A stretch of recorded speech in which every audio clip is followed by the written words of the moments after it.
Nomine Patris et Filii et Spiritui Sancti. Amen. Veni Sancte Spiritus, repletuorum corda fidelium et tui amoris in eis ignem accende, emite spiritum tum et creabuntur, et renovabis faciem terre. Oremus. Deus qui corda fidelium Sancte Spiritus illustratione doquisti, da nobis in eode spiritu recta sapere, et eius semper consolationem gaudere. Per Christum Dominum nostrum. Amém. Sejam todos bem-vindos a mais uma aula, onde nós estamos falando sobre o método pedagógico dos jesuítas e tudo aquilo que acontece ao seu redor. A partir de hoje, nós vamos especificar mais no que consistia e como era a vida mesmo estudantil nessas escolas e alguns frutos também para essa aula. E a próxima aula nós vamos falar de alguns frutos que geraram todo esse trabalho educacional dentro das escolas da Companhia de Jesus.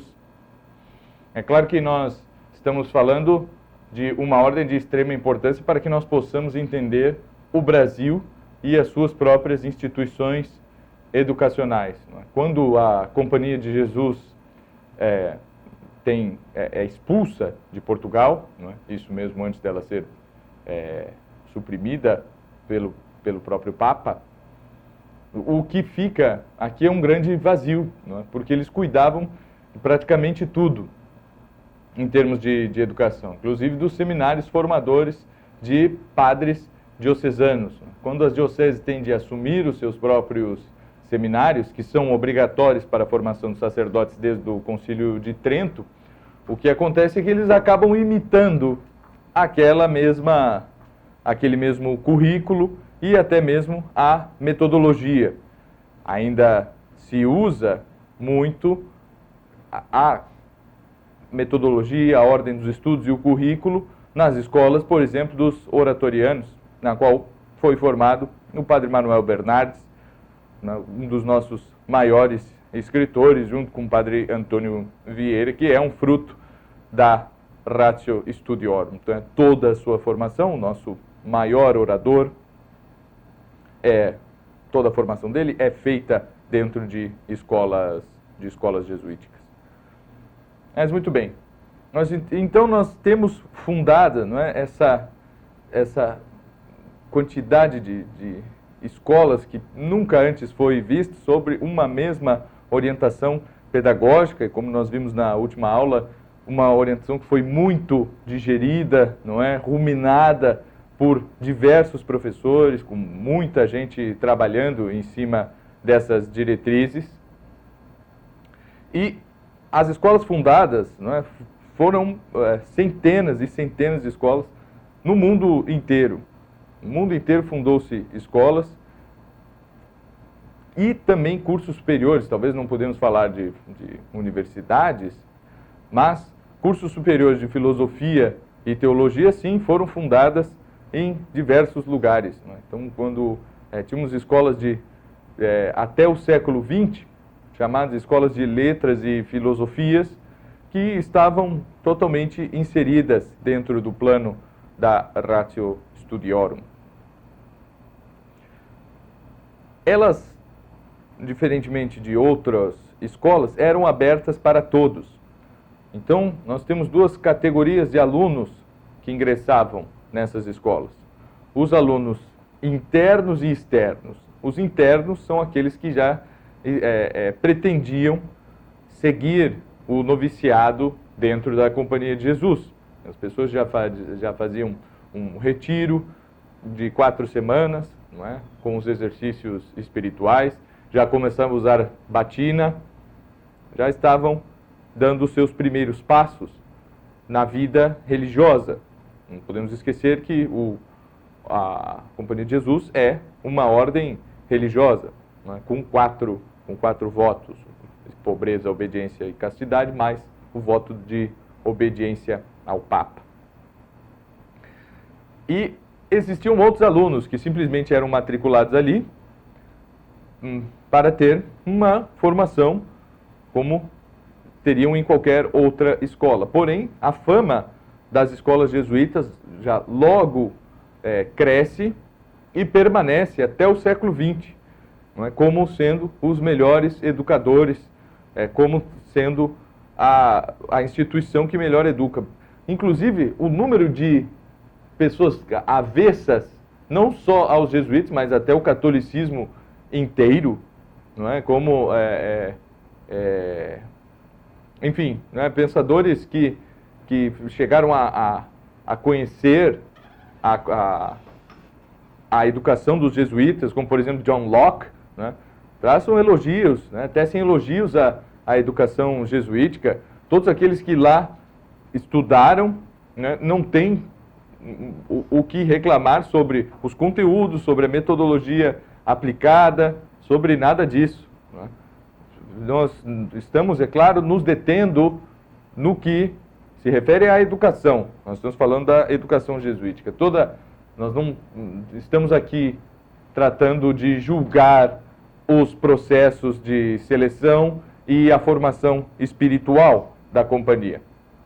Por mais que nós já tenhamos falado sobre os exercícios espirituais, não é? Sobre a espiritualidade inaciana, que é adotada inclusive por outras pessoas por aí afora, não é? Por outras comunidades. Hoje em dia há diversas pequenas congregações que adotam o que chamam de regra de Santo Inácio, não é? Que seriam as constituições, o tipo de espiritualidade, uma espiritualidade e uma vida bastante dedicada às coisas práticas. Existe aquela famosa piada, não é? Que é uma lição de eclesiologia, talvez. A piada é o seguinte: há uma reunião com diversos membros de ordens religiosas diferentes. Lá estão beneditinos, dominicanos, franciscanos e jesuítas, todos reunidos. Mas eis que falta a luz e a atitude de cada um desses religiosos é diferente, não é? Os beneditinos pegam os seus missais e seguem ali rezando em melodia gregoriana a liturgia das horas, ali mesmo no escuro, não é? Os franciscanos pegam um violão e começam a cantar louvando a Deus pela irmã escuridão. Os dominicanos começam a pregar sobre os fundamentos metafísicos da luz e da escuridão. E os jesuítas descem até o porão, trocam o fusível e ligam a luz de volta. Então essa, que é para ser uma piada, mas reflete bem a diferença nos apostolados, que, claro, não são só essas 4 ordens, são tantas outras que existem, nos apostolados dessas ordens. Eu esqueci também, era para pôr os carmelitas aí no meio da piada, não é? E os carmelitas, simplesmente quando olham para eles só estão assim olhando para cima, rezando sem dizer nada e sem fazer nada, não é? Então, os jesuítas têm essa característica de muita atividade, não é? De concretizar certas coisas bastante visíveis, certo? Então, fundação de colégios, fundação de bancos, imaginem só, né? Até o século XX, não é?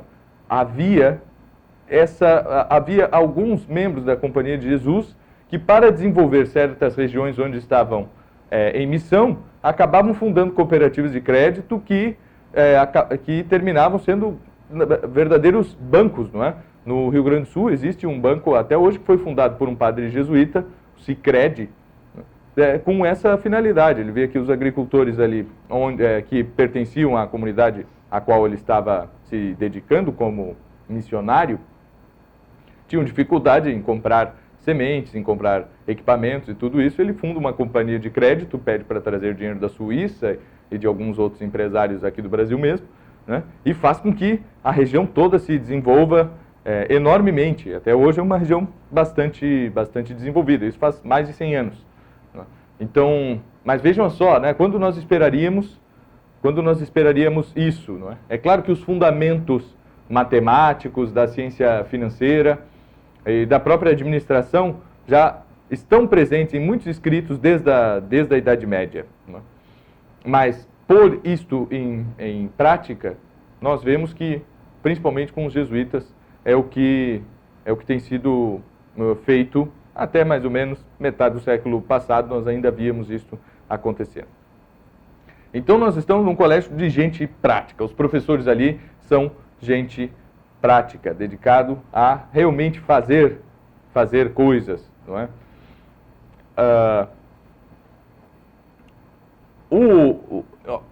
Outra coisa, por exemplo, né, a presença dos jesuítas no sul da Alemanha, né, quando eles começam a missão rumo ao norte, tentando, em busca da refutação das heresias protestantes e do apostolado entre pessoas que haviam aderido à reforma, ao cisma protestante. Essas regiões são as mais desenvolvidas até hoje, não é? E de lá saíram também muitos homens de letras e ciências que foram educados pelos jesuítas. Dentro dessa escola, num ambiente muito prático, onde o serviço todo é feito, em parte, pelos irmãos, não é? Os irmãos jesuítas são muito numerosos e desenvolvem as mais diversas técnicas, desde edificações, não é? Então nós temos construtores, nós temos criadores de animais, não é? Pecuaristas, né? Todos de batina, né? sem o colarinho, certo? Todos de batina ali cuidando do gado, plantando, com as mais de, né? Um que cuida da horta, o outro que cuida da plantação, o outro que então cuida do chiqueiro, do galinheiro. Aí há um que é o porteiro, que já possui uma educação um pouco mais elevada. Até, por exemplo, o irmão que é especialista em bordado, certo? O que nós não esperaríamos, não é? Dentro de uma ordem religiosa masculina. Houve no início a tentativa, de uma sessão feminina dentro da Companhia de Jesus, não é? Mas ela foi proibida já pelo próprio Papa logo no início. Nunca mais se voltou a falar no assunto, pelo menos até onde eu sei, não é? E então estão o irmão que borda, o irmão que pinta, o irmão que pinta quadros, o irmão padeiro, o irmão cozinheiro, enfim, há uma variedade inteira de serviços exercidos por esses irmãos que não são ordenados, não é? Não são ordenados sacerdotes, têm uma formação especificamente e unicamente técnica. Então, esses irmãos, eles, por mais que participem do ofício das horas, rezem ali em latim, eles não estudaram latim mais do que a pronúncia e logo foram ser formados nessas técnicas, não é? Nessas artes mecânicas, como são chamadas todas, como é chamado tudo isso de que falamos agora. E, em parte, também, alguns dos estudantes externos, quando eram bolsistas, né, também deveriam se exercitar em alguma dessas técnicas. E muitos dos irmãos saíam também desses estudantes externos, acabavam pedindo o ingresso no noviciado como irmão. Muitos também demonstrando talento para as letras e piedade sólida, condizente com a sua própria idade, né, acabavam sendo convidados a ingressar no noviciado como um escolar, isto é, que se tornaria sacerdote. Isso, hoje em dia, modificou bastante. Nós temos irmãos jesuítas, professores universitários, né?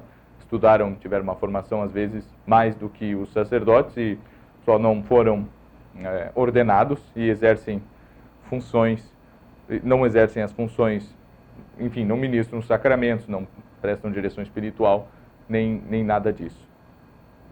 É claro que a companhia hoje está extremamente reduzida, não só no Brasil, como em todo o mundo. Talvez os Estados Unidos seja uma exceção, onde não vamos dizer que temos abundâncias de vocações lá, não é? Nós não vemos tantas vocações, mas ainda há uma atividade intensa. Porém, a Ratio Studiorum não é mais aplicada quase que em lugar nenhum.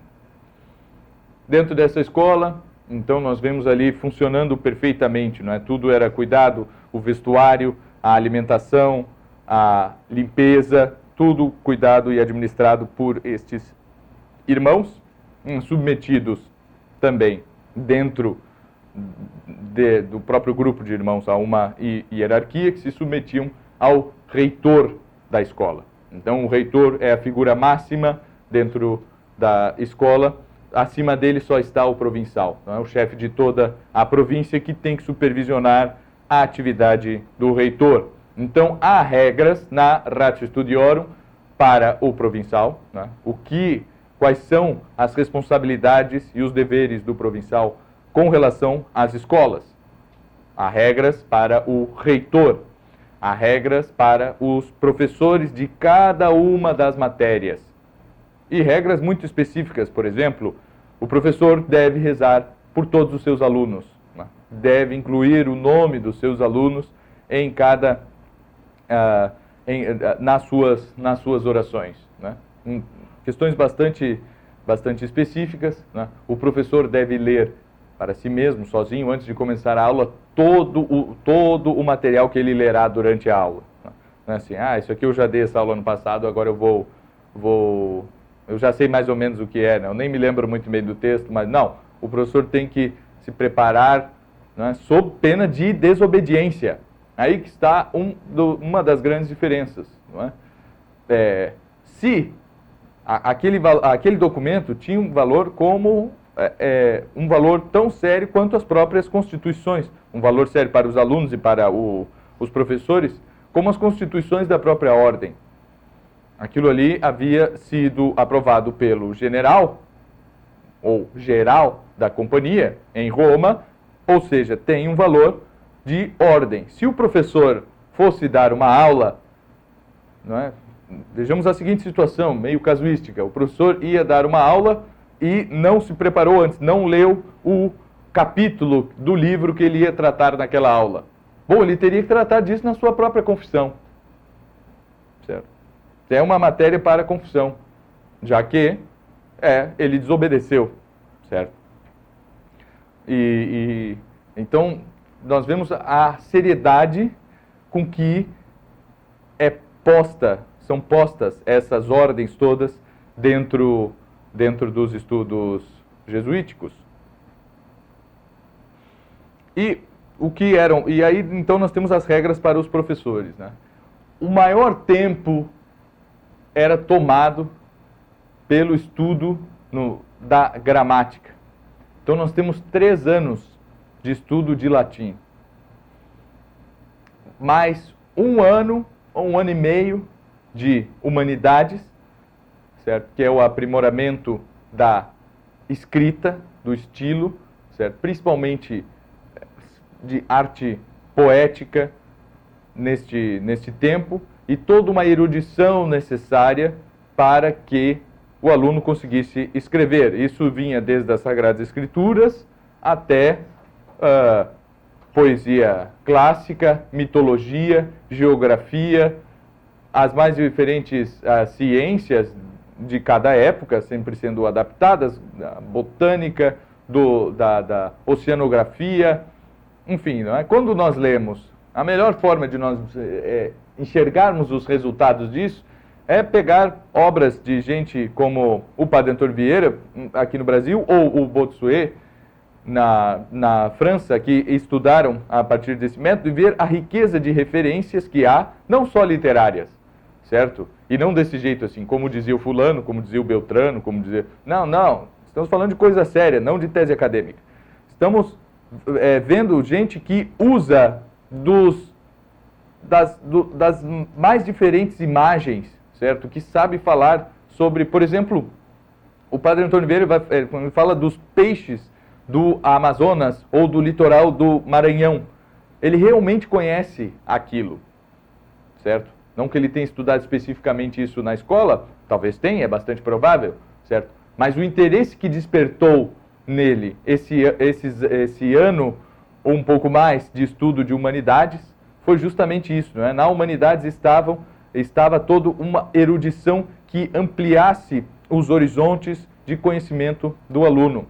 Depois vinha o estudo da retórica e aí estava finalizado, não é?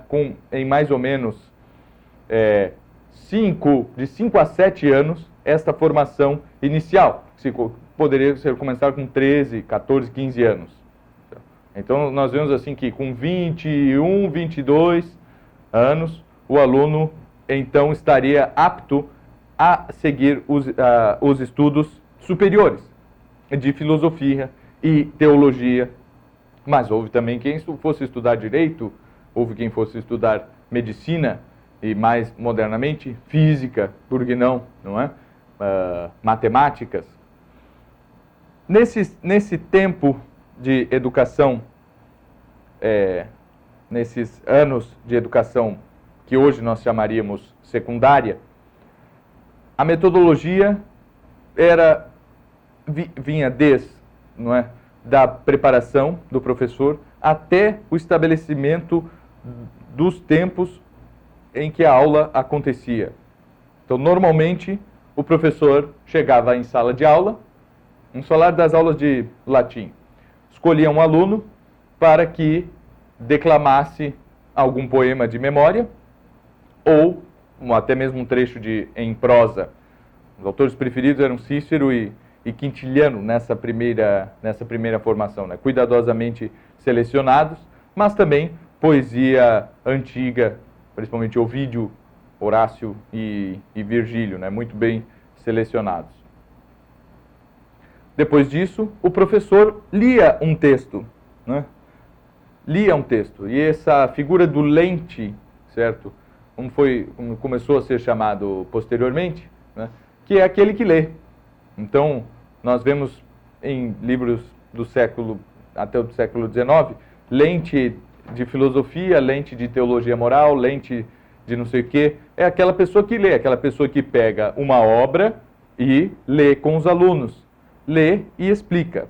Então, dentro da aula, desde o início, o professor já falando em latim, lia o texto e explicava este mesmo texto em latim também. Não é? Havia a liberdade para o uso do idioma vernáculo, não é? Como mais uma das possibilidades de explicação que eu possa dar ao texto. Não seria como se não existia uma regra específica para o uso do idioma vernáculo, mas também não havia uma proibição específica. Não é proibido falar em vernáculo na aula. Não, aquilo era mais uma das formas que havia para se entender latim. E, então, começava o professor a inquirir dos alunos, não é, certas questões sobre o texto que ele havia lido e explicado, e havia um momento onde os alunos deveriam traduzir esses textos e imitá-los, né? Principalmente imitá-los, até mais do que traduzir. Conforme o tempo foi passando e as línguas vernáculas têm uma importância maior dentro da cultura como um todo, se foi trabalhando mais a tradução. Mas no início, o mais importante era imitar aquele texto, né? Escrever um texto usando aquelas mesmas fórmulas, usando aquele mesmo vocabulário. A turma era dividida em 2 grupos. E aí vem uma das questões mais polêmicas com relação à educação dos jesuítas, que é a questão das emulações, ou seja, das premiações que os alunos recebiam de acordo com a sua de acordo com o seu próprio desempenho, não é? Então era tudo muito anotado, tudo aquilo que o aluno fazia acabava por ser anotado, não é? Refletido em pontos, não é? Tanto as questões orais, quanto os seus textos, quanto os testes e os exames que prestava. A turma, então, era dividida, para que isso acontecesse, em 2 grupos, né? O dos romanos e o dos cartaginenses, com uma hierarquia bastante específica. Então, havia ali o imperador, o cônsul, os senadores, enfim, né? Todos os centúrios, tal, até os legionários e tudo isso. E um grupo competia com o outro e era premiado ao final de certo período, certo? O grupo que ganhasse. Só que a avaliação, não é, partia não somente da parte do professor, mas era fiscalizada, digamos assim, uns pelos outros. Isso, as maiores críticas partem daí, não é? Isso geraria uma competição desenfreada, geraria inimizade entre os alunos, não é? Haveria esse anseio por crescer na hierarquia, ou até mesmo o abandono total dos estudos, o aluno vendo que não tinha capacidade, e tudo isso, não é? Mas a cobrança por parte dos colegas, então, era muito grande, porque ninguém queria que o seu exército, não é, fosse prejudicado. Então, se buscava, os alunos muito se ajudavam entre si, e era responsabilidade dos próprios superiores dentro de cada um desses exércitos, que haviam já demonstrado um conhecimento maior nas matérias, era a responsabilidade deles zelar pelo seu exército. Então havia uma competição interna, pois todos queriam chegar a posições mais altas, ou manter-se nelas, obviamente, não é? Havia premiações muito simples, como um livro ou uma sobremesa especial, certo? Para aquele que chegasse a imperador ou alguma outra função. E havia também premiações públicas, não é? Então, em eventos, em dias de festas, com presença de autoridades eclesiásticas e civis, não, veio nos visitar o bispo da diocese tal, então, né, nós vamos aqui ter uma cerimônia onde serão apresentadas declamações, uma breve peça teatral, e também será entregue as premiações para os alunos melhores aqui de cada uma das gramáticas, né, da inferior, média e superior, né, ou do melhor aluno das humanidades, melhor aluno de retórica e tudo isso. Então, havia esse ambiente, sim, de competição. E nós estamos falando justamente de algo que é percebido na própria natureza humana, certo? Isso aí não é somente o aspecto militar e como funciona, é que o exército e o militarismo como um todo, ele funciona baseado, não é, na natureza humana. Quando nós vemos que os gregos querendo imitar aos heróis homéricos, certo? E tê-los como exemplo e inclusive querendo superá-los, e dentro da própria Ilíada nós vemos, por exemplo, Nestor citando diversos outros heróis que foram, como Hércules e Teseu, que foram mais fortes do que aqueles ali a quem Nestor chama de Acaias, não é? Em vez de Aqueus, não é? Porque ficam de discussãozinha, de briguinha, não sei o quê, de repente o velho Nestor se levanta e diz Acaias, não é? Parai, e aí cita, eu já lutei com homens de verdade, não eram como vocês, assim, e isso fazia com que o brio todo daqueles guerreiros, aqueles heróis, acabassem por crescendo, e eles tinham mais sucesso nas batalhas, né? E assim por diante, né? Quando nós vemos o porquê que, por exemplo, Alexandre o Grande estudou a história dos chefes, principalmente de Ciro, né? E de outros generais antigos, além dos poemas de Homero, certo? Júlio César olhava para Alexandre e pensava, eu quero ser assim, não é? Eu objetivo, esse é o meu objetivo. Tem aquele personagem do Stendhal, não é? Do Vermelho e Negro, que é um latinista bem meia boca lá, mas ele se acha um gênio e leu a biografia de Napoleão, e então ele pretende imitá-lo, não é? E ser um grande líder político, assim como Napoleão foi quem foi por ter foi o líder que foi, por ter lido a vida de Júlio César e tudo isso, né? Então, essa competição era incentivada diariamente, não é? E esse anseio por galgar postos maiores e por crescer era incentivada diariamente, mas é claro que isso só pode acontecer quando eu tenho um método de avaliação extremamente seguro e justo. Se a justiça não imperar, a coisa vai desandar, não é? Então, o professor tinha que saber exatamente como avaliar esses alunos, tinha que ter muita segurança de tudo aquilo que estava fazendo, né? Não poderia fazer uma avaliação errada do aluno e dar uma nota que não condiz com o que o aluno realmente faz. Então, por exemplo, isso, né, os críticos da Ratio Studiorum normalmente atacam este ponto, não é? Que os jesuítas davam prêmios para os alunos e isso faz com que, enfim, a questão é que o mundo, na verdade, é assim.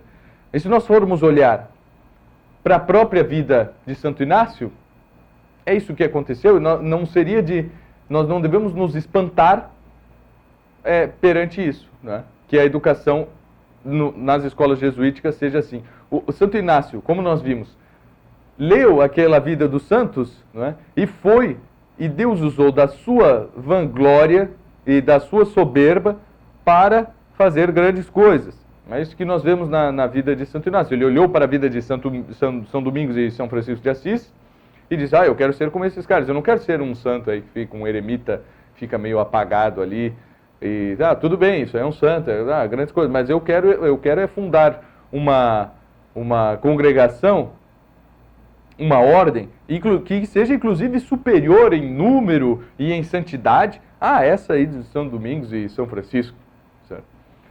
Então não é de se admirar que, baseado no espírito inaciano, isso aconteça, essa competitividade e essa constante luta para alcançar postos mais altos aconteça já na educação jesuítica.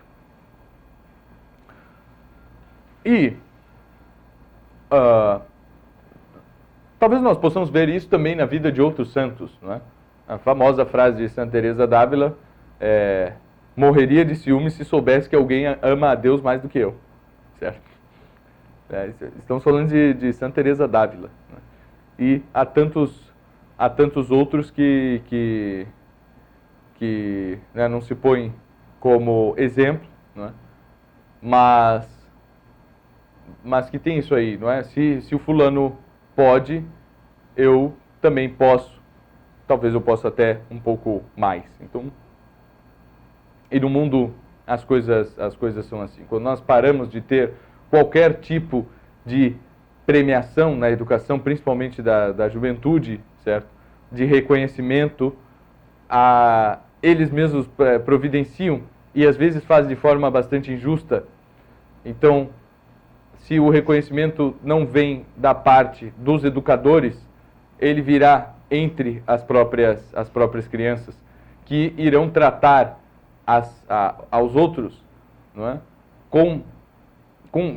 Sem caridade e muitas vezes injustamente, né? Então, se o professor distribui as notas e um tira 10 e o outro tira 5, e o professor não diz assim, né, esforcem vocês todos por chegar aonde chegou o fulano de tal, porque ele estudou mais e merece mais do que vocês, certo? Se isso não fica bem claro da parte do professor, o que acontecerá, e o professor vem com um papo, não, todos vocês se esforçaram, cada um tem o seu momento de aprendizagem, que bonito, certo? Aí o próprio aluno que tirou 10 vai lá tirar sarro da cara do que tirou 5, e o que tirou 5 vai deixar de se esforçar, porque, bom, eu talvez nem sirva para isso mesmo, não é? Enquanto a função do professor é dizer, avaliar por que tu tiraste 5, não te dedicaste as horas necessárias ao estudo, ou qual foi o motivo, certo? Talvez tu tenhas que voltar um pouco mais e revisar aquela outra matéria. Isso acontecia, não é? Com bastante frequência, o aluno ter que repetir certas aulas, certas matérias dentro da própria escola. E muitas vezes ser dispensado, não é? Olha, não tem jeito, a tua capacidade aqui não está acompanhando e nós não temos como te inserir em outro sistema, não é? Mas, enfim, a Companhia de Jesus nunca esteve interessada em educar todo mundo por igual, certo? Na verdade, isso é bastante óbvio, não é? Nem todo mundo teria vocação intelectual para, aos 14 anos, 15 anos, se submeter a um regime de estudos tão disciplinado e tão pesado, certo? Como era a daquelas escolas. Isso significa que as pessoas não têm vocação intelectual? Não sei, mas que aos 14 anos são poucos, não é? Não é a maioria, nem de longe a maioria que tem condições e maturidade para se submeter a um regime de educação como esses, não é.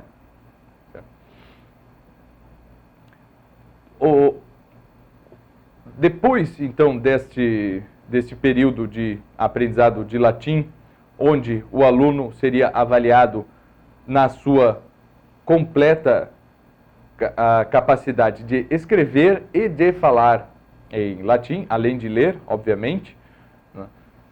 Muito mais escrever do que falar, mas sempre se viu que a pessoa que fala a língua consegue escrever melhor, porque o ouvido lhe é mais sensível e o seu estilo e a sua correção saem com muito mais fluidez, né? Então, o aluno poderia passar para o curso de Humanidades, que nós já pincelamos, não é? Consistia justamente em mais leitura de literatura, de alguma coisa, textos filosóficos. Aí na Humanidades o aluno começava a, então, estudar grego também, com o mesmo sistema. E a partir de então, não é? Era necessário que ele fosse introduzido na literatura e na filosofia grega, já com alguns textos mais fáceis, e filosoficamente mais fáceis, não é? De conteúdo mais fácil, para então passar a retórica, onde ele aprenderia justamente a argumentar com força, não só com correção gramatical e estilo e beleza, que ele havia aprendido no ano de Humanidades, mas sim com a força necessária para persuadir, não é? E seguia-se mais ou menos as diretrizes de Quintiliano, e essa corrente ciceroniana Quintiliano, olha, o retórico é um vir bonus dicendi peritus, então nós temos que formar pessoas boas também. Disso tudo dependia a formação durante as aulas de catequese e doutrina cristã e da formação com o seu próprio diretor espiritual, que é muito bem institucionalizado dentro da Companhia de Jesus. Então, estão ali formando um vir bonus, ou seja, uma pessoa idônea, piedosa, mas que seja perita em dizer, dicendi peritus. Terminada essa formação, o aluno, então, passaria aos estudos de filosofia. Talvez ele pudesse já dar aula. Alguém que terminasse a retórica poderia dar muito bem, ser empregado nas funções de professor de latim. Afinal, ele já estava há 6, 7 anos estudando latim. Ele muito bem conseguiria. Porém, a ratio estipula que é necessário para o professor que faça pelo menos 2 anos de filosofia e aí sim possa se dedicar a ensinar alguma das matérias do curso de gramática, humanidades e retórica. Além disso, que ele fosse, depois dos 2 anos mínimos de filosofia, enviado a alguém com muita experiência em docência, para que acompanhasse essa pessoa. Aí sim, mais ou menos, o jesuíta, o jovem jesuíta teria mais ou menos 25 anos, no mínimo, para poder ensinar em uma escola. Certo? É a primeira vez que se vê a exigência para que alguém possa dar aula que tenha acompanhado de perto um mestre que também seja professor, não é? E que tenha lhe avaliado a didática, avaliado o conhecimento já lhe havia sido avaliado, né? Alguém chegou ali a ponto de ser professor, ele já havia sido avaliado. Depois, mais tarde, há correções na ratio e diz que não, o professor tem que ser, realmente já tem que ter iniciado seu estudo de teologia, né? E então são esses os professores, não é, que acabam ensinando os alunos, não é? Alguém que passou por todo aquele sistema, não eram professores de fora. Depois de um certo tempo, não é, quando a ratio, a edição final de 1599 é estipulada, já era possível ter professores, não é? A companhia já tinha 60 e poucos anos, 70 anos, já era possível ter professores formados inteiramente dentro da espiritualidade naciana e dentro da pedagogia que brota dessa própria espiritualidade. Nós temos que pensar, então, em algo que para os nossos olhos é extremamente duro, árduo, não é? Que dificilmente, né, abrindo uma escola dessas hoje, nós teríamos alunos, não só pais que se dispusessem a matricular os seus filhos com 14 anos lá, numa escola dessas, de regime normalmente de internato, se o aluno vinha de outra cidade, né, ele acabava morando na escola, que estava no noviciado, obviamente, aquilo era uma espécie de seminário menor, onde se fazia o ensino secundário, então dos 15 aos 20, 21 anos, 14 aos 20, 21 anos. Então, só que nós temos que fazer um grande esforço, né, agora nesse curso, para olharmos isso e tentarmos sugar o máximo que nós podemos ter para a nossa própria educação, não é? E se trabalhamos com a educação dos outros, né? Tudo aquilo que nós podemos aprender com jesuítas para aplicar isso em nossas escolas ou até mesmo com nossos filhos, né? Saber que não é por nada que se exigia esses 3 anos tão intensivos de estudo de latim, onde se estudava praticamente só latim e depois só retórica. E aí nós enxergamos uma das coisas, uma das críticas mais rasas a essa pedagogia, dizer, não, porque daí abandonou-se as artes liberais e começou-se com a ratio studiorum. Olha, os próprios jesuítas chamam os seus estudos de artes liberais, esses estudos iniciais, né? Aí onde está a lógica? Porque aqui eu só vi gramática e retórica, né? Substituir a lógica por essa tal de humanidades? Não. A lógica está justamente no início do curso de filosofia, dos estudos superiores. Então, a primeira parte do curso de filosofia era de lógica. Para esse curso de filosofia, foi instituído Aristóteles como o mestre maior. Inclusive uma tese de acho que ele é franciscano, no século XVIII, que fala que a origem da laxação, não é? Ou seja, do relaxamento mesmo da Companhia de Jesus, é o foco muito grande em Aristóteles, e principalmente na sua ética.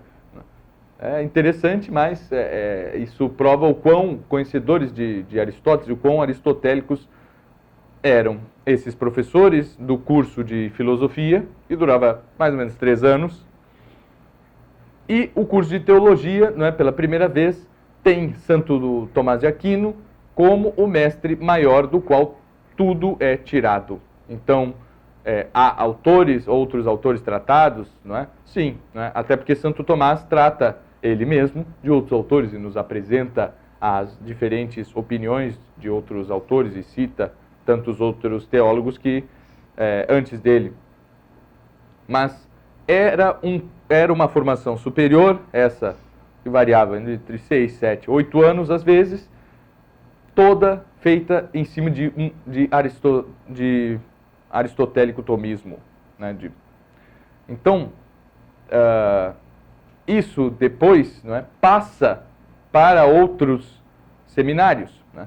A maioria dos sacerdotes formados em regiões onde a Companhia de Jesus tinha grande influência sobre a educação, né, passa a ser formada dessa forma, mesmo não tendo aquela formação básica, uma formação básica em gramática, humanidades e retórica, uma formação humanista por si só, né? Estudando um pouco de latim, às vezes ali numa outra escola, ou com um professor particular, um tutor, alguém que fosse se encaminhar à carreira eclesiástica, acabava passando por esta formação de predominância aristotélico-tomista. Né? A não ser, talvez, em outras, se a pessoa tivesse a formação religiosa, não é? Não num seminário secular, mas talvez, né? Com certeza, com beneditinos e mesmo em formação de seminários franciscanos, ainda se estudava muito Boaventura e, por sua vez, muito Santo Agostinho, os padres da igreja. Não é? Mas nós temos um grande pregador no Brasil, que é o padre Francisco do Monte Alverne, que era franciscano, mas que estudou, se eu não me engano, numa escola dos oratorianos e que era herdeira de toda a formação, para não dizer inclusive da biblioteca e dos manuais dos jesuítas. Né? Então nós temos um franciscano formado por uma mentalidade, por uma educação, por uma metodologia estritamente jesuítica.